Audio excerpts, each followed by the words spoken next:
Hola, ¿qué tal? Buenas tardes. A nombre de GBA Consultoría y Capacitación SC y de la contadora Ángeles Mandujano, quien es directora de este programa, les doy la más cordial bienvenida a una emisión más de los mejores fiscalistas de México. En esta ocasión, hablando del tema México en el entorno de la tributación internacional, nos acompaña el licenciado Herbert Bettinger Barrios, de quien me permitiré dar una breve reseña de su trayectoria profesional.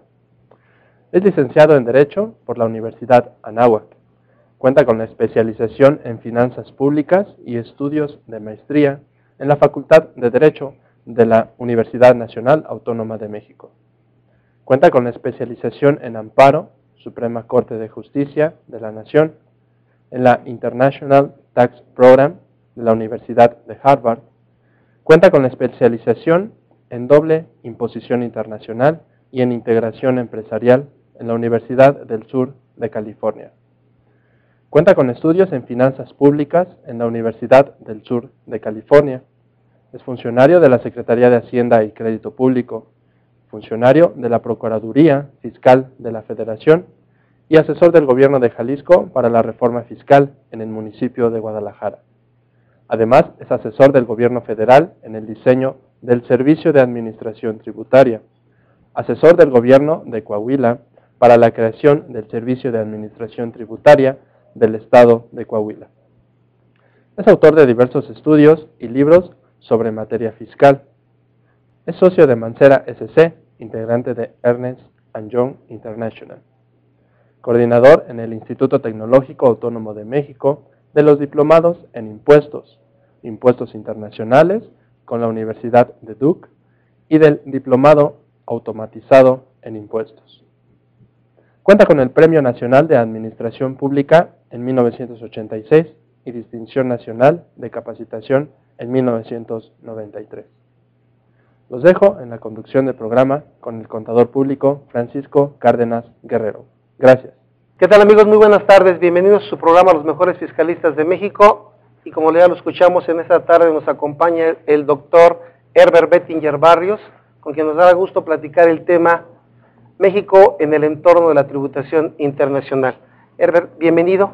Muchas gracias por aceptar la invitación. Muchas gracias por la invitación. Bueno, este tema que pues de hace muchos años hacia acá ha tomado mucha relevancia de la tributación internacional, queremos abordar algunas preguntas que pues ya de alguna manera para todos nosotros nos van a ilustrar sobre este tema, y para profundizar en el mismo es que invitamos al doctor. ¿Por qué nuestro país decide participar en la tributación internacional? Bueno, estamos hablando de aproximadamente hace 10 años que México entra a la tributación internacional. Sí. ¿Por qué era necesario? ¿Y por qué de esta necesidad surgen los tratados para evitar la doble tributación? En primer lugar, porque ustedes recordarán que México se abre al entorno mundial, y dije 10 años, son 20 años, hay un lapsus. Bueno, hace 20 años México, justamente por ahí del 2002, de 1992, México se abre al comercio internacional a través del TLC, el Tratado de Libre Comercio. El Tratado de Libre Comercio no tiene una funcionalidad igual con o sin convenios para evitar la doble tributación.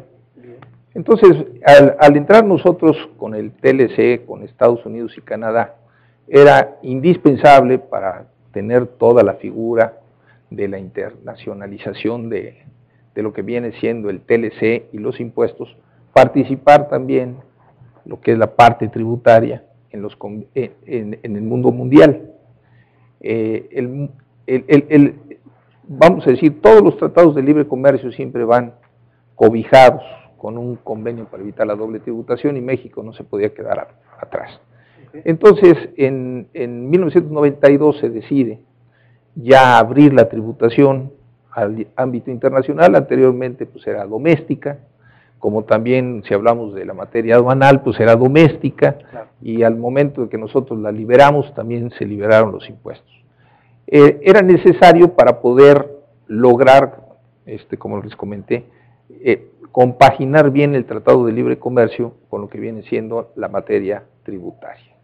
Era necesario. ¿Por qué? Porque los tratados de libre comercio, aparte de abrir el comercio y dejarlos libre, pues también necesitaban que los impuestos, que las empresas que exportaran, importaran, invirtieran o desinvirtieran, no tuvieran una carga tributaria mayor a la tasa tributaria del país de donde son residentes. Esto quiere decir, si en México se pagaba un 30 y en Estados Unidos un 30, pues se podían empatar a través del acreditamiento de los impuestos, pero si las tasas no eran igual, o se pagaba más o se pagaba menos. Okay. Entonces la intención era que no se pagara arriba de lo que viene siendo la tasa de tributación donde el contribuyente es residente. Si en Estados Unidos es el 30, no se pagará arriba del 30, y si México es el 30, no se pagará arriba del 30. Y si hablamos de otro país que tuviera el 40, pues no se pagará arriba del 40. Claro. ¿Con qué intención?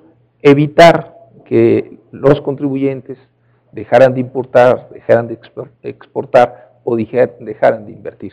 De esa forma era muy importante que México se abriera a la tributación, y los primeros convenios firmados fueron justamente a la firma del TLC con Estados Unidos y con Canadá. Muy bien. Derivado de esta situación, de la celebración de los convenios, pues tuvo que haber cambios legales aquí dentro de nuestra legislación para efecto de ser acorde con esos tratados internacionales. ¿Cuáles fueron esos cambios principales? Bueno, el cambio más importante fue la ley para la celebración de tratados, que sigue vigente al día de hoy, donde se permite que el secretario de Hacienda, así como estamos hablando de cualquier funcionario público que tenga la facultad, pudiera firmar los convenios para evitar la doble tributación sin llevar todo un procedimiento. No es limitativo, no nada más podrá ser él, sino también el presidente de la República, okay. Pero para darle la celeridad correspondiente, puede ser firmado por el secretario de Hacienda, y pudiéramos decir que ese es el cambio más importante, la ley para la celebración de tratados. Ahora, por otro lado, hubo necesidad de adecuar artículos correspondientes en la ley del impuesto sobre la renta para dejar la entrada a los beneficios que otorgan los convenios para evitar la doble tributación. Entonces fue necesario, por ejemplo, el artículo 5 de la ley del impuesto sobre la renta, dejar muy claro cuáles son los beneficios y quiénes tienen derechos a esos beneficios para lograr el acreditamiento del impuesto y evitar la doble tributación. También fue necesario tocar el Código Fiscal de la Federación para darle también cabida a lo que viene siendo la celebración de los convenios. No se diga el título quinto también tuvo ciertos ajustes, y posteriormente surgió el título sexto y el título séptimo de la vigente ley del impuesto sobre la renta, donde ya da un cobijo completo a lo que vienen siendo los convenios para evitar la doble tributación. Los convenios dan derechos, también crean obligaciones, y esos derechos y esas obligaciones se tenían que considerar en la ley del impuesto sobre la renta, en el Código Fiscal. Son, vamos a decir, los tres instrumentos. Una, la creación de la ley para la celebración de tratados. Por otro lado, el darle la entrada y regularla en la ley del impuesto sobre la renta, y así su procedimiento en el Código Fiscal de la Federación. Muy bien. Me imagino que a lo largo de esos 20 años de los que hablamos, que se incorporan esos cambios legales, pues ha habido modificaciones. A la fecha, ¿estas modificaciones han sido suficientes o nos falta todavía alguna adecuación, sobre todo en renta, en código, relacionado con la tributación internacional? No, yo creo que estamos completos. Estamos completos. En el cauce que van hoy los convenios para evitar la doble tributación, pudiéramos decir que lo que está en la ley del impuesto sobre la renta es suficiente. Okay. Siempre faltará algo, pero es suficiente también en el código. En la ley del impuesto sobre la renta es particularmente importante el famoso artículo 5 al que yo me referí, porque el artículo 5 señala que los beneficios de los convenios solamente se le aplicarán a los residentes en el extranjero con los que tengamos convenio. O sea, no cualquier residente. Si estamos hablando de un residente norteamericano, pues tenemos convenio, le podemos aplicar el convenio. O le debemos aplicar el convenio. Si estamos hablando de un canadiense, tenemos convenio, debemos de aplicar el convenio. Pero si nos llegara a un país con el que estamos haciendo una transacción económica que no está dentro de la lista de los convenios aprobados, le tendríamos que aplicar el título quinto. ¿A qué me refiero con esto? Cuando yo tengo un convenio tributario firmado, y estoy hablando de un residente de ese país con el que tengo convenio, el título quinto se anula. Yo lo que tendría que aplicar es la ley del impuesto sobre la renta, a excepción del quinto, el convenio tributario y lo que se deriva del convenio tributario. Esto me lleva a un paso previo a lo que estoy comentando.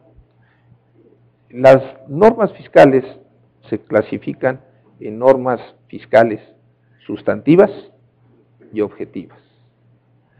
¿Cuáles son las sustantivas? Las sustantivas son las que se refieren al sujeto, objeto, base, tasa, tarifa, sustantivas. ¿Y cuáles son las adjetivas? Las adjetivas son aquellas que se refieren a los procedimientos.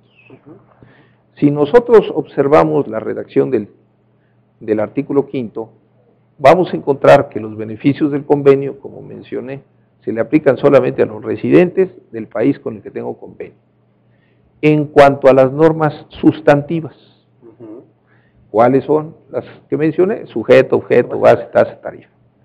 Quiere decir con esto que el título quinto, al que me referí, parcialmente tiene vigor en la materia tributaria internacional, en la parte no sustantiva, en la parte no sustantiva no tiene vigor, en la parte adjetiva sí tiene valor, o sea, procedimiento. Vamos a pensar, para poder aclarar esto, que estamos frente a un evento de enajenación de acciones. El que vende las acciones, vamos a llamarle, es un norteamericano, un residente de los Estados Unidos de América. El comprador es un mexicano. Entonces el mexicano tiene obligación de hacer una retención, porque está adquiriendo unas acciones, a menos que se presente un dictamen y se demuestre. El presentar un dictamen y se demuestre no es una norma sustantiva, es una norma adjetiva. Entonces, cuando hablamos de procedimiento, por ejemplo, en este caso de presentar un dictamen, estamos ante una norma adjetiva que quiere decir que sigue vigente esa norma adjetiva en el título quinto. El sujeto, objeto, base, tasa y tarifa lo vemos en el convenio. Claro. El convenio juega nada más para efectos sustantivos. Entonces se aplica parcialmente el título quinto. Esto quiere decir que si en nuestra venta de acciones yo no retengo, no necesariamente necesito un convenio, sino yo observo, no necesariamente necesito un dictamen. Así es. Con que yo tenga y se me demuestre que es un residente de los Estados Unidos, El que me vendió. yo veo el convenio. Y si el convenio dice, No retengo. tal como lo establece, no retengas si vende menos del 20% y tiene 2 años o más con esa inversión, La tenencia accionaria. con esa tenencia accionaria, no le retengas. ¿Hace cuánto la tiene? Hace 3 años. ¿Cuánto tiene? El 19%. Encaja perfecto, yo no tengo por qué retenerle. Okay. El americano se va a Estados Unidos y presenta su declaración anual. ¿Qué va a hacer el americano? Pues va a decir cuánto invertí en México, cuánto es la actualización de mi inversión en México, y eso lo resto del precio de venta. Vamos a pensar que compró en 100, el precio ajustado eran 150, y vendió en 200. Quiere decir con esto que en Estados Unidos tendría una